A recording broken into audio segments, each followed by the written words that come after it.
ලස්සන වෙන්න නම් රත්තරන් ඕනේ නැහැ. රත්තරන් වගේ වටිනා සහල්ලට ටිකක් තිබුණා නම් ඇති. ජපානයේ පැරණි කියමනක් තියෙනවා. සහල් වලින් ලැබෙන පෝෂණය ශරීරයට වගේම සමටත් දිව්‍ය ඔසුවක් කියලා. ඉතින් ජපන් කාන්තාවන්ගේ සම දෙස බැලුව විට අපිට මුලින්ම පෙනෙන්නේ එහි ඇති අමුතුම දීප්තියයි. ඒකට ඔවුන් කියන්නේ ග්ලාස් ස්කින් කියලා. කිසිදු ලප කැලලක් නැති වීදුරුවක් වගේ ආලෝකය පරාවර්තනය කරන මේ සුන්දරත්වය ලබා ගන්න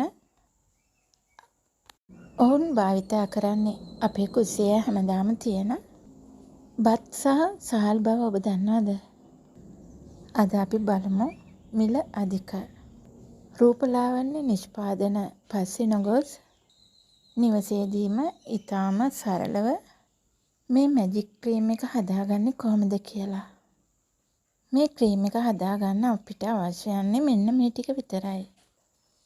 හොඳින් තඹගත් බත් මේස හැඳි 2-3ක් සම මුදු කිරීමට එළකිරි ස්වල්පයක් සම පිරිසිදු කර දීප්තිය ලබා දීමට මී පැණි තේ හැන්දක් තෙතමනය රඳව ගැනීමට විටමින් E කරලක් සම පෝෂණය කිරීමට ඔයාලට අවශ්‍ය නම් මේක ගන්න.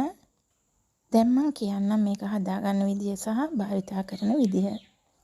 මුලින්ම අපි කරන්න ඕනේ තඹ ගත්ත බත් ටික කිරි ටිකත් එක්ක බ්ලෙන්ඩර් එකකට දාලා ඊටමත් සියුම් ක්‍රීම් එකක් වෙනකන් අඹර ගන්න. ඊට පස්සේ ඒකට මී පැණි ටිකයි විටමින් E කරලයි එකතු කරලා මිශ්‍ර කරගන්න. මොහොන හොඳින් සෝදගෙන පිරිසිදු කරගෙන සාදගත ක්‍රීම් එක මොහොනේ සහ බෙල්ලේ හොඳින් ආලේප කරන්න.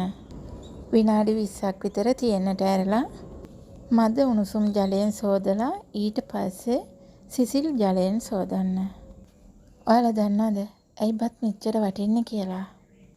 බත්වල ෆාරා ඇමිනෝ බොන්සොයික් ඇසිඩ් වැනි ස්වභාවික සන්ස්ක්‍රීන් අඩංගු වෙන අතර සහල් වල ඇති ඇලෙන්ටින් මගෙන් හිරු එළියේ සම පිළිසීම වළක්වනවා.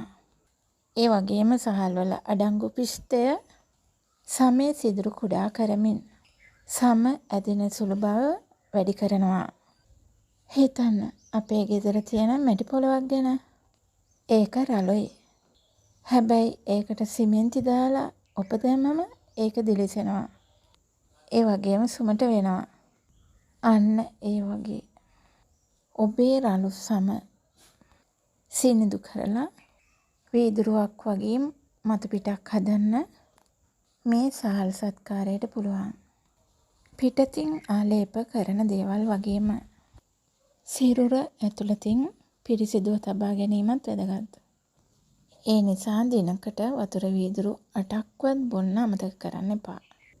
ජපන් කාන්තාවක් වගේ ලස්සන වෙන්න මේ ස්වභාවික ක්‍රමයට අදම මාරු වෙලා බලන්න. ඔබත් අදම මේ ක්‍රමය අත්හදා විඳ බලලා වෙනස අත්විඳින්න. නැවතත් මේ වගේ වටිනා දේවල් දැනගන්න මාත් සමග එකතු වෙලා ඉන්න. යාළුවන්ටත් මේ වගේ වටිනා දේවල් දැනගන්න මේක ෂෙයා කරන්නත් අමතක කරන්න එපා.